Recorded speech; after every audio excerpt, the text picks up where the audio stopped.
pag-usapan lang natin ang Katden fans. Kitang-kita naman natin guys, no? Sila ay nasa Cavite ngayon dahil doon magaganap ngayon guys ang tour ng Katden. Sila-sila lang guys ang makikita mo sa upuan. Agad-agad kasi guys kumukuha sila ng slot ang mga Katden fans. Todo sumuporta kasi guys sila. Kitang-kita naman natin guys, hindi sila nagpapauli umano. At kapansin-pansin kasi guys, ang bawat taong nasa SM, no?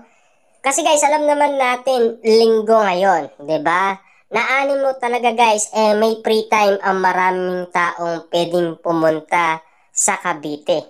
Siyempre, alam naman natin guys, ang Katden, kahit sabihin mong everyday ang kanilang tour, nandyan sila lagi, 'di ba?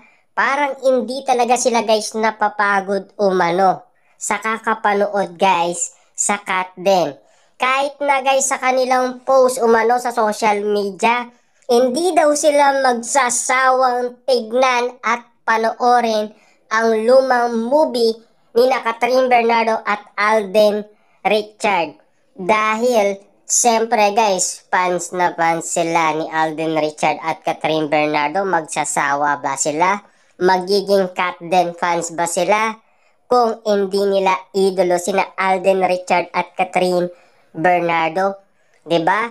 Ganyan sila kaadik umano kina Catherine Bernardo at Alden Richard. 'Di ba? Hindi sila nagsasawa umano.